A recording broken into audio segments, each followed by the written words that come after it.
law professors analyzed a Cook County, Illinois bail reform study, which supposedly showed that lax bail laws do not impact the crime rate, and found, contrary to the study's findings, that the bail reform changes in Cook County appear to have led to a substantial increase in crimes committed by pretrial releasees in Cook County. Their analysis also found that the number of released defendants charged with committing new crimes increased by 45%. Worse yet, the number of pretrial releasees charged with committing new violent crimes increased by an estimated 33%.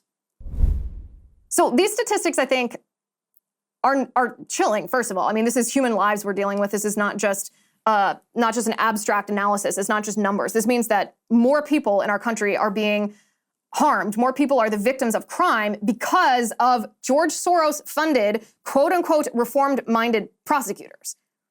So when Elon Musk calls George Soros a Marvel supervillain, he's right. There's not good intentions that exist in George Soros' political activism. It's not anti-Semitic to identify the influence that George Soros has over politics when it's his money that he's specifically donating to political activism in order to beget these circumstances in our country. He's paying for the destruction of our country. If that doesn't make him a supervillain, I don't know what does. But the left doesn't want you to see these statistics. The left doesn't want you to understand that it's not just an anecdotal evidence from Manhattan District Attorney Alvin Bragg, going after Trump or going after Daniel Penny, that it's not just San Francisco's Chesa Boudin, that crazy son of domestic terrorists that San Francisco fortunately recalled and kicked out of office.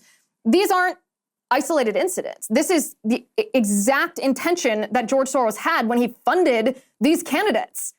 The left doesn't want you to see this, so they hide behind this veil of, let's call them anti-Semitic. Let's tell them that they hate Jewish people. Let's tell them that they're being bigoted racists. Let's try to associate them with some of the most evil ideology the world has ever known. And then maybe they won't notice that their friends and family, their community are more likely to be hurt and victimized and killed because of the political activism funded by George Soros.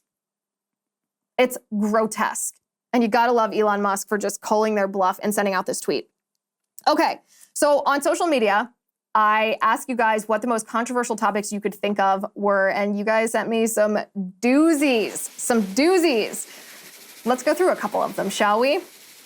Some of you requested anonymity. You wanted to talk about these topics without having your name splashed out there. And so I'll try to be discreet with some of your names. I'll just use maybe a first name. The first question is from Julie. Julie says, childhood vaccinations. Well, Julie, that is indeed jumping into one of the most controversial topics on the planet. I actually think childhood vaccines is a more hot button topic even than, say, abortion.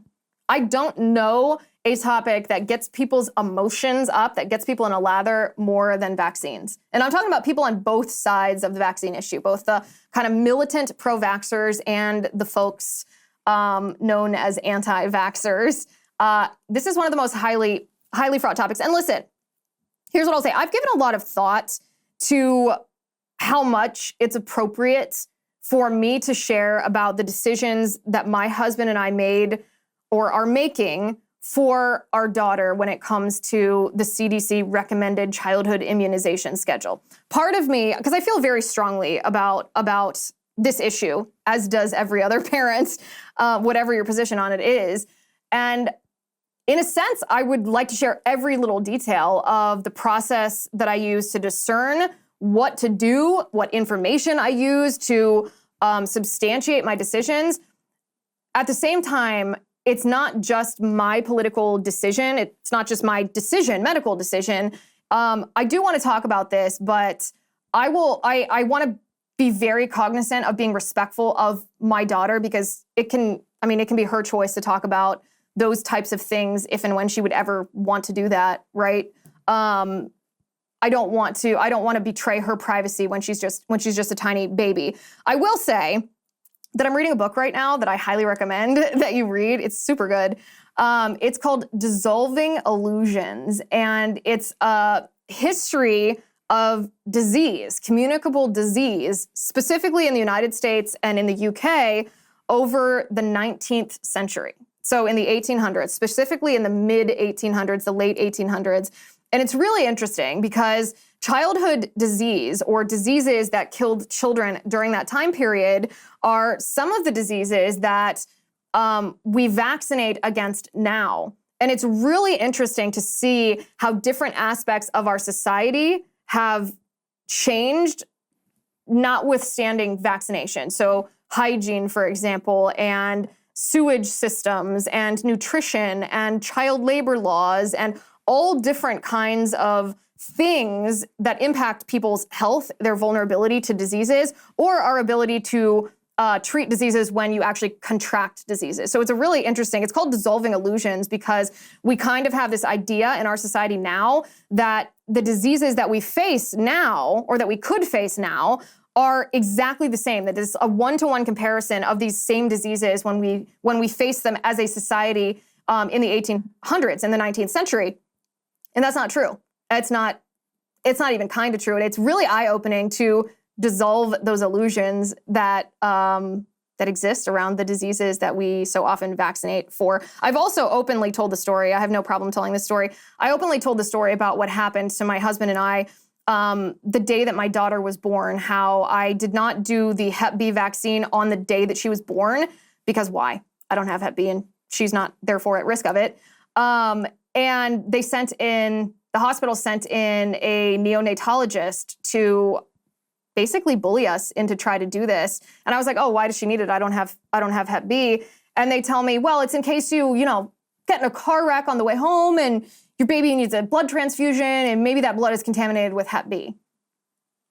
And man, for the rest of my life, I will wish that I had, that my brains weren't quite as scrambled as they are right after you give birth, and that I had been like, oh, how many times does that happen in the United States? But you always think of the funniest and the wittiest comebacks after a situation is over. So childhood vaccines, this is what I will say. I know the CDC has a recommended schedule. My philosophy on life is to be skeptical of everything. Question everything. Demand substantiation. Think independently. Do not defer to the so-called experts just because they claim the title of the experts. There's plenty of information out there so that you can decide what's best for you and your family. And you know what? If someone calls you an anti-vaxxer for thinking for yourself, if your pediatrician gaslights you, fire that pediatrician, find one who won't. And listen, we're conservatives. We've been called every name in the book. Hi guys, it's Liz Wheeler. Don't forget to watch my show, The Liz Wheeler Show, every night at 7 p.m. on the First TV. You can download the free First TV app, or you can visit thefirsttv.com/Liz and start watching today.